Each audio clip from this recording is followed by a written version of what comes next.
Welcome back to another rapid response. Comic Fan says, which standard superhero moral code is best? Never kill. Everyone can be redeemed. Batman and Spider-Man. Only kill when absolutely necessary. Captain America and Green Arrow. Perfectly fine with killing criminals. Wolverine and Wonder Woman. I will almost always kill my enemies so they can never kill innocent people again. Red Hood and Punisher. Personally, I think it all comes down to which character we're talking about, but in general, I prefer superheroes who never kill, as I find them most interesting. But I'm not against superheroes killing when absolutely necessary. Oh boy, this is quite the loaded question, and it's always something that brings in argument even if you don't want argument to be taking place. And that's not what this video is going to be about, because of course all of this is personal preference and opinion. I appreciate that you have a preference. You don't necessarily like your heroes to be killers, but I also appreciate that you're willing to keep an open mind to a hero who might need to kill when necessary. Killing, no matter what, is not something to take lightly, and the only characters in these worlds who do take it ever so lightly is the ones who are used to it. And yes, there are many heroes who do kill. For example, as you put here in this comment, Wolverine. Tell me right now how you're gonna have a power in which he has and you're not killing people. It's not possible. Now, before I give my opinion on the statement here that I think I personally agree with the most, I do want to just make something very clear. These comic book characters, these people who have this much power, these types of abilities, or some of the things that these characters simply do, like Batman or Wolverine, there is no way, if these people were real,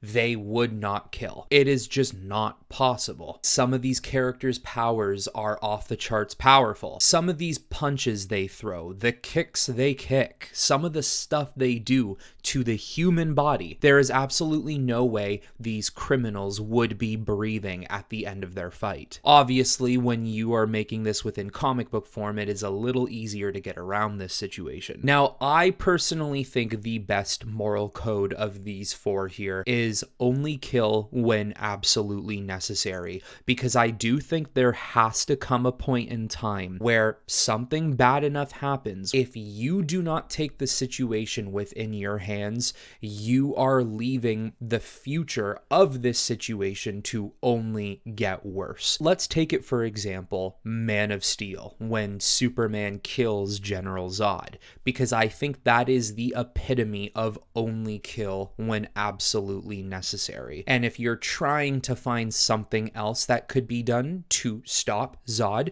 you are already wasting so much time. You're risking the planet, you are risking humankind, and you are simply getting more things destroyed and more people killed. Superman made the absolute best decision anybody should make in that type of situation. Never kill. Everyone can be redeemed, as maybe someone like you said Batman and Spider-Man would feel amongst a lot of others. However, as admirable as it is, I think it's very naive. Not everyone can be redeemed, and not everyone wants to be redeemed. You cannot look at somebody like the Joker and think one day we'll fix his mind. One day he will be a better man. One day he will be able to leave his imprisonment, live amongst the world, and not be a murdering psychopath that people will forever see. That doesn't make any sense. And at what point does that moral, never kill, everyone can be redeemed, go too far? To the point where it's now completely backfiring in your face, but you are still doing nothing to change your idea of redemption. All the people I've murdered by letting you live. For as much destruction as Joker has caused the city of Gotham, for as many people as the Joker has murdered, the fact that Joker took Jason Todd away from Batman, Joker paralyzed Barbara Gordon, some of the heinous, disgusting things that character has done in history, what that character could potentially do in the future by keeping him alive, there does come a point where you need to say, yeah, Joker's evil. Batman has given given himself the status and the power to stop that from happening. So why isn't he doing that? Why is he okay with keeping him in Arkham for a couple of months before he breaks out and does this all over again? Why is he okay with the Joker being on the run, hiding away in amusement parks and underground warehouses where he can't find him, just for him to craft a master plan to do some of the worst things ever seen in human history? Now, of course, this isn't just black and white. There's so much context to look at. There is a reason why Batman does not become a killer, because the minute he becomes a killer, he becomes the worst thing that he could ever possibly imagine. We could also look at it from the point of view of why isn't the city of Gotham putting this clown to his death, like the electric chair or something like that. However, I do think it's fair. If a man like Bruce Wayne has decided to dress up in an armored batsuit, where he does have gadgets, where if used to its full potential, could absolutely kill people within the blink of an eye. He has no problem breaking people's arms or even leaving people in wheelchairs for 6 to 8 months, if not longer. I think we do need to consider that a man who has already taken it upon himself to do that, that if need be, he is capable of killing a heinous villain like Joker in order to keep the city safer and to keep people safer, which is the ultimate goal of all heroes, to keep people safe. Even if it means you have to live with a decision that might haunt you, you're doing it for the betterment of your city, of your people. I do think when we enter this conversation, a lot of the times people get a little too blinded by this idea of how could this hero do this? How could he kill these people? And I think a lot of people are forgetting, like, come on guys, these are villains. These are evil people. These are people who thought that sex trafficking, drug trading, murdering people, these are people who are choosing to make those disgusting decisions, who are choosing to be part of that lifestyle. At some point there, you are forfeiting your right to be treated fairly. Now, once again, like you said, it really depends on the character we're talking about here. Never kill. Everyone can be redeemed. Yeah, Batman and Spider-Man might feel that way, because what would killing someone do to their mental state? I understand this. Only kill when absolutely necessary. Yeah, take for example Captain America. The guy was in World War II. Do you think he went that entire war without shooting a couple Nazis? I definitely don't think so. Perfectly fine with killing criminals. Wolverine and Wonder Woman have both done it in the past, and like I said, when you're someone like Wolverine, there's no way you're not killing somebody with those claws. That's literally what his entire power is based off of. I will always kill my enemies so they can never kill innocent people again. Red Hood and Punisher, we've seen it in so many iterations before. In a way, those characters are saying, you had your chance. You decided to go down this path. The morality of all of this is very interesting, because there is not necessarily a right or a wrong. And a lot of people will say, well, if I was a superhero, I would never kill anybody. But I don't think a lot of people actually understand how deep this question goes, because you will never know that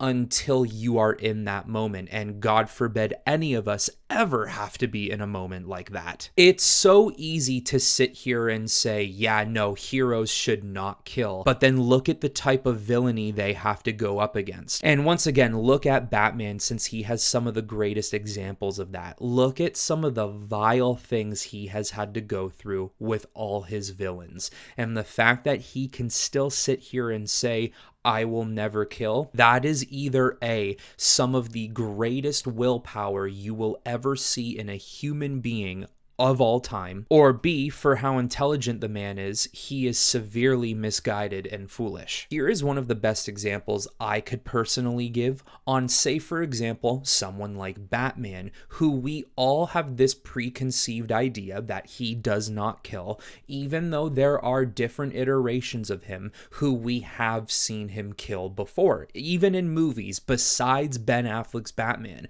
We've seen Bale's Batman do it, we've seen Keaton's Batman Batman do it, but let me explain why I'm a little more lenient on allowing these characters to quote unquote kill their criminals. The way Batman is structured, who he is and what he does, his fighting skills, his gadgets, his vehicles, he is almost built himself to be a force of destruction against the evil. So if I were to make a movie, show, story, book, whatever it might be of Batman, yes, he would have a no-kill rule, but to a certain extent. I will never go out of my way to choke somebody out with my bare hands. I will never stab somebody in the neck with my batarang. I will never pick up a criminal's gun and point blank shoot another criminal. However, giving you a random example, say Batman is fighting 8 thugs and they're in a construction zone. It's a building that's currently being built. There's construction equipment all over the place. There's metal beams everywhere. It's even simply just a place you should be careful when walking around normally. Batman obviously has this I will never voluntarily kill someone, but say for example he's fighting them, he does this 360